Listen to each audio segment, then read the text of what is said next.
नमस्कार दोस्तों, मेरा नाम है विजय कुमार गिरी और मैं आप लोगों का एक बार फिर से स्वागत करता हूं अपने यूट्यूब चैनल जिसका नाम है सुगा क्लासेस फॉर एग्रीकल्चर। दोस्तों, आज हम लोग पढ़ने वाले हैं fruit production of banana. Mango जो था वो आपका कंप्लीट हो चुका है।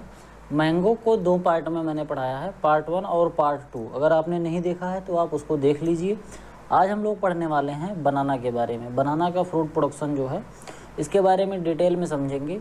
ये जो मैंने कंटेंट उठाया है, ये कंटेंट मैंने उठाया है एक कॉम्पिटिटिव बुक ऑफ एग्रीकल्चर से, जिसको डॉक्टर नीमराज सुंडा जी ने लिखा है। तो चलिए शुरू करते हैं, समझते हैं। सबसे पहले हम जान लेते हैं कि जो बनाना होता है, बनाना को हम कल्पतरु भी कहते हैं। कल्पतरु मतलब ऐसा पौधा जिससे हम जो भी कल्पना करते हैं वो मिल जाता है। ये कल्पतरु का कॉन्सेप्ट होता है। कल्पतरु कहते हैं इसको। और एक होता है कल्प वृक्ष। कल्प वृक्ष कहते हैं नारियल को, कोकोनट को। और कल्पतरु जो होता है इसको कहते हैं बनाना को। अगर हम इसके बोटेनिकल नेम की बात करें तो जो बनाना का बोटेनिकल नेम है वो मूसा स्पेसीज है, या बोल सकते हैं मूसा पैराडिसियाका है। ठीक, इसकी अगर हम फैमिली की बात करें कि मैंगो बनाना किस फैमिली से बिलोंग करता है, तो आपका जो बनाना है ये म्यूजेसी फैमिली से बिलोंग करता है। बनाना बेसिकली होता है ट्रिप्लॉइड नेचर का होता है, यानी कि क्रोमोसोम नंबर जो होते हैं इसके अंदर ये 3-3 सेट के पेयर में होते हैं। ठीक, जैसे कोई क्रोमोसोम नंबर होगा तो ऐसे 3-3 का सेट बना रहेगा। ठीक, इसके अंदर डिप्लॉयड, ट्रिप्लॉयड और हेक्साप्लॉयड भी, हैप्लॉयड, डिप्लॉयड और ट्रिप्लॉयड 3 तरीके के होते हैं क्रोमोसोम नंबर, यानी कि 11, 22 और 33 क्रोमोसोम नंबर इसके अंदर होते हैं। मेनली जो होता है ट्रिप्लॉयड होता है। ट्रिप्लॉयड का मतलब इसके अंदर 11 क्रोमोसोम नंबर 3-3 के पेयर में होते हैं, मतलब टोटल 33 क्रोमोसोम नंबर इसके अंदर होते हैं। अगर हम इंडिया की बात करें तो India is the largest producer of banana in the world. पूरे वर्ल्ड में बनाना के अगर हम प्रोडक्शन की बात करें तो इंडिया जो है वो सबसे पहले नंबर पर आता है। इसकी अगर हम प्रोपोगेशन की बात करें तो बनाना का जो प्रोपोगेशन होता है वो शक्कर या कॉर्न के थ्रू होता है। ये बनाना का जो जड़ होता है, बनाना जो अगर आपने देखा होगा तो बनाना का जो पौधा होता है, स्टार्टिंग में जो मेन पौधा होता है उसके बगल बगल से छोटे छोटे शकर्स निकले होते हैं। उन्हीं शक्कर से इसका क्या करते हैं, प्रोपोगेशन किया जाता है। इसके साथ साथ बनाना में एक नए तरीके का प्रोपोगेशन भी आया है, अभी इंट्रोड्यूस हुआ है। उसको बोलते हैं हम टिश्यू कल्चर। टिश्यू कल्चर या माइक्रो प्रोपोगेशन के थ्रू भी बनाना का प्रोपोगेशन हम आसानी से कर सकते हैं। ज़्यादातर इस समय जो ईजिली अवेलेबल है वो शकर्स और कॉर्न के थ्रू अवेलेबल है। लेकिन अगर आपको बहुत बड़े क्षेत्रफल में ग्रो करना है तो क्योंकि इसकी ट्रांसप्लांटिंग थोड़ा सा कठिन पड़ता है, इतना ढेर सारा सीड हमको मिल नहीं पाता है, इतना ढेर सारा शक्कर मिल नहीं पाएगा। इसी वजह से जो टिश्यू कल्चर वाले प्लांट होते हैं उनको ज़्यादा प्रेफर किया जाता है। बनाना का जो पौधा होता है वो पूरे अपने जीवन में एक ही बार फल देता है।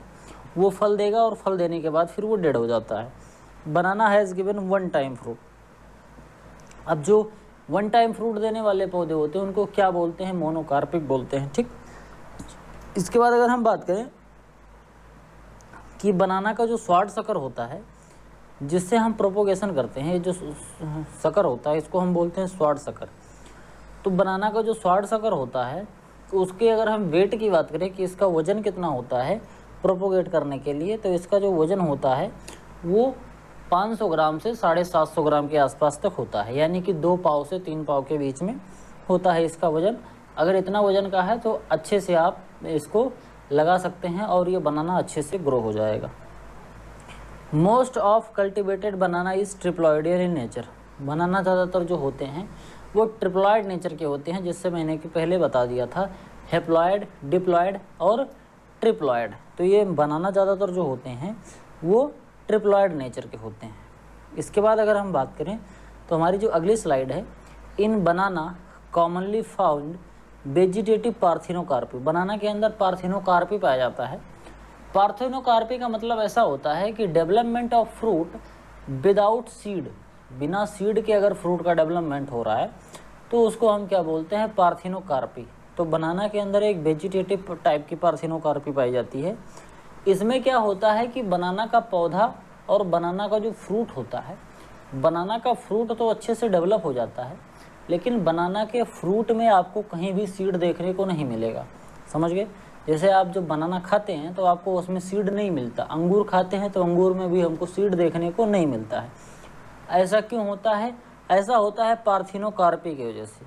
वो भी दो तरीके की पार्थिनोकार्पी होती है, एक वेजिटेटिव पार्थिनोकार्पी होती है और एक स्टिमुलेटिव पार्थिनोकार्पी होती है। दोनों टाइप की जो पार्थिनोकार्पी है इसको मैंने बहुत डिटेल में इंस्टेंट हार्टिकल्चर वाली जो सीरीज मैंने पढ़ाई है उसमें कायदे से बताया है।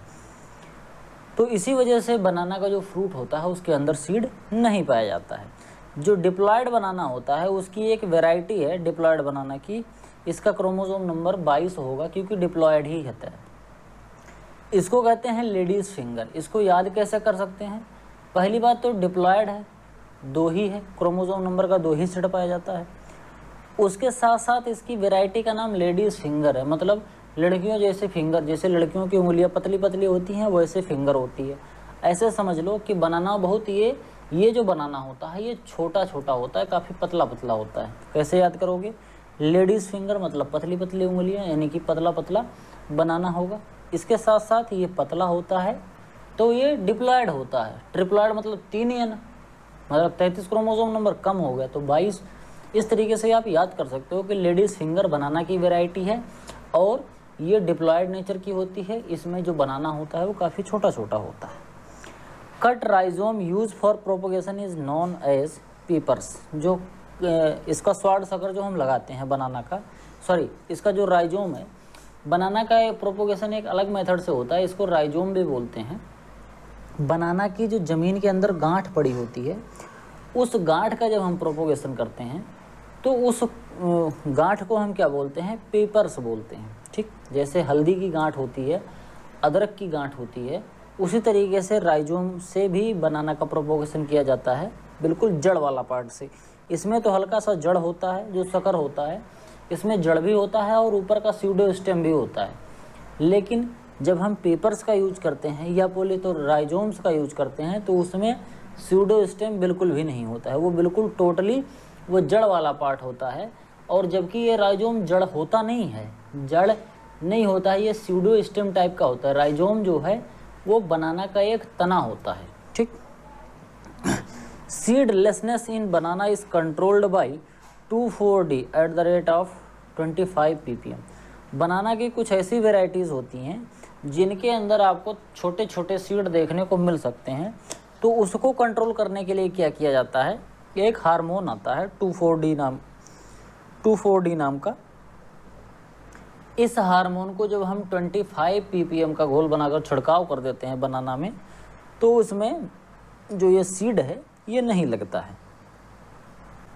हाई डेंसिटी अगर बनाना की प्लांटिंग करनी होती है तो हाई डेंसिटी प्लांटिंग करने के लिए हम बनाना का जो स्पेसिंग रखते हैं 1.2 मीटर इस टू 1.2 मीटर। ठीक है, यानी कि ऐसे समझ सकते हो कि 1.25 मीटर लंबाई और 1.25 मीटर पौध से पौध की दूरी और 1.25 मीटर लाइन से लाइन की दूरी रखते हैं।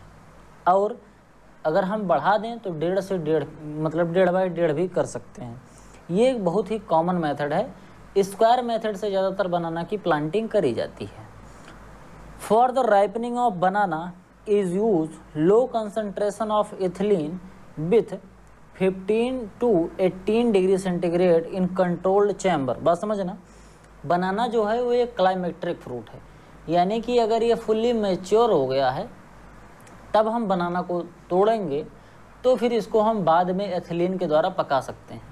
एथिलीन से पकाने के लिए क्या किया जाता है कि एथिलीन जो गैस होती है, या फिर ऐसे समझ लीजिए एथिलीन की जो एक लिक्विड फॉर्म में दवा आती है उसको हम क्या करते हैं, उसका एक लो कंसंट्रेशन यूज़ करते हैं और किसी एक ऐसे चैम्बर में बनाना को रख देते हैं जहाँ पर टेम्परेचर 15 से 18 डिग्री के आसपास हो और उसी में एथिलीन को डाल देते हैं। अगर हम एथिलीन गैस का उपयोग कर रहे हैं तो एक बंद कमरे में इतना टेम्परेचर मेंटेन करके एथिलीन गैस को उसमें भेज देंगे कमरे में तो बनाना पक जाएगा।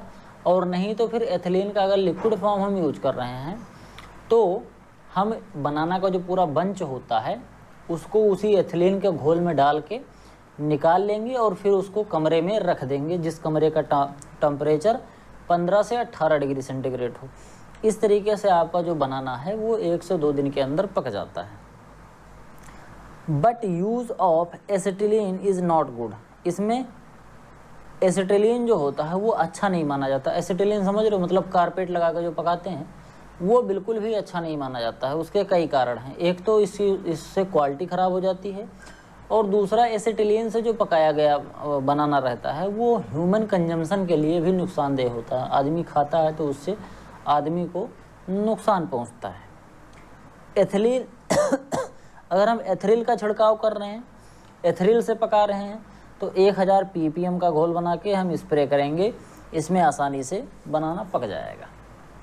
Banana fruit can be stored at 13 degree centigrade temperature and 85 to 95% humidity for 3 week. Banana को अगर हम 13 डिग्री सेंटीग्रेड टेम्परेचर पर रखते हैं और ह्यूमिडिटी को हम 85 से 95% के आसपास मेंटेन करके रखते हैं, तो बनाना को इस कंडीशन में हम लगभग 3 हफ्ते तक, बोले तो 21 दिन तक हम इसको आराम से सुरक्षित रख सकते हैं। ठीक, अगर हम वेराइटीज़ की बात करें तो बनाना में कुछ अच्छी वेराइटीज़ हैं जिनका हम कल्टीवेशन करते हैं, जिसमें सबसे अच्छी जो वेराइटी है वो है ड्वार्फ कैवेंडिश, उसके बाद है रोबस्टा, उसके बाद है रस्थाली, पोवन, होंडा, चंपा और नेंद्रन। ये कुछ ऐसी वेराइटीज़ हैं बनाना की जो काफ़ी ज़्यादा इंपॉर्टेंट वेराइटीज़ हैं। You have to remember it for the examination. कौन कौन सी वेराइटी है? Dwarf Cavendish, robusta, Rasthali, Poovan, होंडा, चंपा और नेंद्रन। ये सभी वैरायटी काफ़ी अच्छी मानी जाती हैं। इसके बाद अगर हम बात करें डिजीज़ की, तो बनाना में कुछ ऐसी डिजीज़ेस भी हैं जो कि बनाना को काफ़ी ज़्यादा अफेक्ट करती हैं। सबसे पहला है पनामा बिल्ट। पनामा बिल्ट जो डिजीज़ है, इसमें क्या होता है कि पत्तियां सबसे पहले पीली पड़ जाती हैं और धीरे धीरे इनकी पत्तियां क्या होती हैं, बिल्ट हो जाती हैं। पत्तियां जो जड़ से होती हैं यहीं से लटक जाएंगी और फिर वो धीरे धीरे सूख जाती हैं, सूख के फिर डेड हो जाती हैं। ये जो होता है ये फ्यूजेरियम, एक फंगस होता है फ्यूजेरियम ऑक्सीस्पोरम, इसी फंगस की वजह से ये डिजीज़ लगती है, पनामा बिल्ट वाली डिजीज़। ये पनामा जो है वो एक जगह है, अगर आप वर्ल्ड मैप में देखेंगे तो पनामा जो कैनाल है वो उसका जो नाम पड़ा है वो उसी जगह पे बना। इसी तरीके से बहुत पुराने समय में एक पनामा नाम की सिगरेट भी आती थी। तो ये जो बनाना है इसमें ये पनामा बिल्ट वाली जो डिजीज है सबसे पहले वहीं पर देखा गया था। ठीक, आई थिंक ये साउथ अमेरिका के आसपास में कहीं पड़ता है, एग्जैक्टली तो मुझे याद नहीं है, लेकिन साउथ अमेरिका में शायद है। तो ये पनामा जो जगह है उसी जगह पे ये डिजीज़ सबसे पहले नोटिस करी गई थी, तो इसीलिए इसको पनामा बिल्ट बोलते हैं। फिर अगली जो डिजीज़ है वो है सिग्गाटोका लीफ स्पॉट। ये इस तरीके से देखने में लगता है, सिग्गाटोका लीफ स्पॉट। इसका जो बोटेनिकल नेम है, इसका जो साइंटिफिक नेम है सिग्गाटोका लीफ स्पॉट का, ये है सर्कोस्पोरा म्यूसिकोला। क्या है? सर्कोस्पोरा म्यूसिकोला जो है इसका साइंटिफिक नेम है। ये भी इसी फंगस की वजह से ये लीफ स्पॉट वाली जो बीमारी है देखने को मिलती है बनाना में। इसके बाद जो अगली बीमारी है वो है बंची टॉप। ये एक वायरल डिजीज़ होती है, बनाना में लगने वाली एकमात्र वायरल डिजीज़ है, जिसको हम क्या बोलते हैं, बंची टॉप। ये एक वायरस के द्वारा फैलता है और इस वायरस को कौन फैलाता है? इस वायरस को फैलाने का काम करता है बनाना में लगने वाली एफिड। बनाना में जो एफिड लगती है उसी एफिड के थ्रू ये जो वायरस होता है एक बनाना के प्लांट से दूसरे बनाना के प्लांट पे चला जाता है और वहाँ पर ये वाले सिम्टम प्रोड्यूस कर देता है। अगर हम बनाना में बंची टॉप की बात करें तो बंची टॉप इस तरीके से होता है। इसमें क्या होता है कि बनाना इनिशियल स्टेज में अगर इस वायरस से अफेक्टेड हो जाता है तो बनाना की जो ग्रोथ है यानी कि लंबाई जो है वो बढ़नी बंद हो जाती है और जितनी भी पत्तियां निकलती हैं वो बहुत छोटी छोटी सी पत्तियां निकलेंगी। ऐसे समझो कि जैसे वो बनाना बिल्कुल बढ़ नहीं रहा, छोटा सा रह जाएगा, एक झाड़ी नुमा बन जाएगा। ये इसकी जो ग्रोथ होती है वो बिल्कुल रुक जाती है। इसके बाद जो अगली डिजीज़ है वो है मोको डिजीज़। मोको डिजीज़ जो होता है वो एक बैक्टीरिया की वजह से फैलता है और इस बैक्टीरिया का नाम है रेलस्टोनिया सोलेनोसेरम। ठीक, रेलस्टोनिया सोलेनोसेरम जो है ये एक मोको डिजीज़ प्रोड्यूस करने वाला बैक्टीरिया है जो कि बनाना में लगता है। अगर हम इसके सिम्टम की बात करें तो जब ये बैक्टीरिया बनाना में लगता है तो बनाना के जो फिंगर्स होते हैं यानी कि बनाना का जो फ्रूट होता है वो इस तरीके का सिम्टम प्रोड्यूस करता है और हमारा बनाना जो होता है वो बिल्कुल ख़राब हो जाता है। इसके बाद हम बात करेंगे कोंकण डिजीज़। कोंकण डिजीज़ ये भी एक वायरल डिजीज़ है और ये भी एफिड के थ्रू फैलता है। इस तरीके से देखने में लगता है जब कोंकण डिजीज़ हमारे बनाना में लग जाता है। इसके बाद अब हम बात करते हैं बनाना में लगने वाले कुछ इंसेक्ट और पेस्ट। जैसे बीमारियों की बात हमने कर ली, अब हम बात करेंगे इंसेक्ट और पेस्ट कौन कौन से लगते हैं। तो सबसे पहले बनाना का जो राइजोम होता है या बनाना का जो शकर होते हैं, इनमें लगने वाला एक घुन होता है जिसको हम राइजोम बीबिल बोलते हैं, कॉस्मोपोलिटस सॉर्डिडस। क्या होता है? कॉस्मोपोलिटस सॉर्डिडस इसका साइंटिफिक नेम होता है इस राइजोम बीबिल का। देखने में इस तरीके का ये बीबिल लगता है। ये क्या करता है कि ज़मीन के अंदर रहता है और बनाना का जो राइजोम होता है उसको खाता रहता है। राइजोम को खा के डैमेज कर देगा, तो धीरे धीरे बनाना जो हमारा है उसकी ग्रोथ रुक जाती है और हमारा प्रोडक्शन ख़राब हो जाता है। It is a monophagous pest of banana. Monophagous pest क्या होता है? पेस्ट दो तरीके से होते हैं, एक तो होता है मोनोफैगस और दूसरा होता है पॉलीफैगस। मोनोफैगस वो होते हैं ये अपनी पूरी लाइफ साइकिल किसी एक ही पौधे पर बिताते हैं। जैसे अगर ये राइजोम बनाना का है, बनाना का बीबिल है, तो ये अपनी पूरी लाइफ साइकिल बनाना पे ही बिताएगा। ऐसा नहीं है कि अगर बनाना डेड हुआ तो कहीं और चला जाएगा, ये बनाना पे ही रहेगा, एक पौधे से दूसरे पौधे पे चला जाएगा। लेकिन ये है कि केवल एक ही पौधे पर ही आश्रित रहेगा। ऐसा नहीं है कि बनाना ख़त्म हो गया तो पपाया में चला गया, ऐसा नहीं होगा।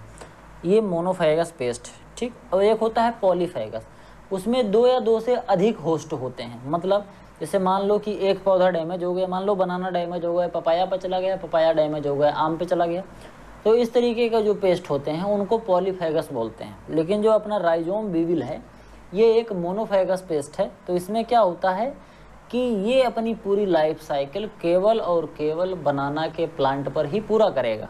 अगर इसको बनाना नहीं मिला आसपास तो ये अपना डोरमेंसी में चला जाएगा या मर जाएगा, कुछ भी होगा, लेकिन तब इसकी लाइफ साइकिल अच्छे से पूरी नहीं होगी।